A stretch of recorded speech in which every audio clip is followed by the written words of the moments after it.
Halo semuanya, kembali lagi bersama saya.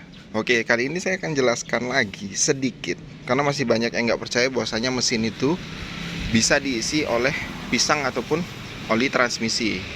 Gunanya apa? Biasanya penjual melakukan ini adalah untuk mengelabui si pembeli agar mesin terlihat lebih halus ya, terdengar lebih halus. Makanya mereka biasanya ngisi pisang atau enggak itu oli transmisi atau oli treatment dari STP bisa juga.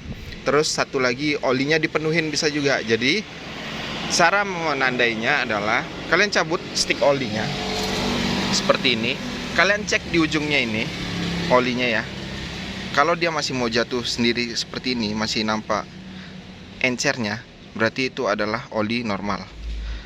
Oke, netesnya normal ya. Tapi kalau dia netesnya itu terasa berat atau gimana ya, lebih kental lah, nah itu wajib kalian curigai. Terus satu lagi, kalian cukup dengan pegang bekas olinya kan gini kan.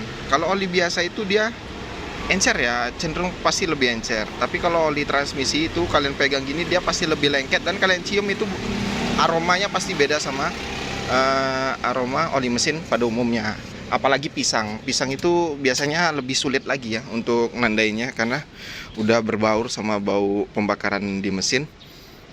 Jadi dia lebih sulit lagi, bahkan butuh sampai kita harus nguras olinya baru ketahuan mesin itu pakai pisang atau enggak. Tapi itu bisa dilakukan setelah ada deal jual beli. Jadi ini tutorial atau sekedar informasi sebelum kalian membeli. Dicek dulu baik-baik mesinnya. Kalau mesin terdengar sangat lebih halus, wajib dicurigai, cek dulu olinya normal atau enggak. Terus satu lagi, posisinya stick oli itu penuh atau enggak. Maksudnya batas penuh, misalkan stick oli nih, saya tunjukin lagi. Kalau ini berarti batas penuhnya itu adalah ini batas penuh oli. Tapi kalau sekalian lap, kalian celup lagi, dia batas olinya sampai di sini, wajib kalian curigai. Kenapa mesin harus diisi oli sebanyak itu? Pasti ada yang ditutupi, baik itu dari suara ataupun dari hal lainnya ya, bisa jadi. Oke, biasanya ini dilakukan oleh penjual, baik itu showroom atau penjual rumahan. Jadi ini memang harus wajib kalian ketahui.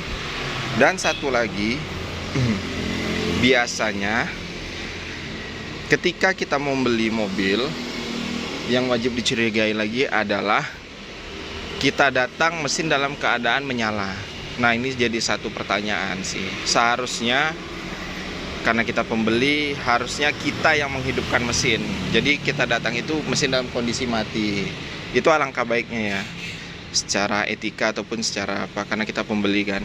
Tapi kalau dia udah ngidupin mesin duluan pas saat kita datang, itu kecurigaan banyak. Satu, apa mungkin ada suara di awal start yang mau disembunyikan oleh mereka, atau biasanya mesin itu dalam keadaan dingin hidup di awal itu ada suara aneh kalau memang udah ada yang kena gitu kan.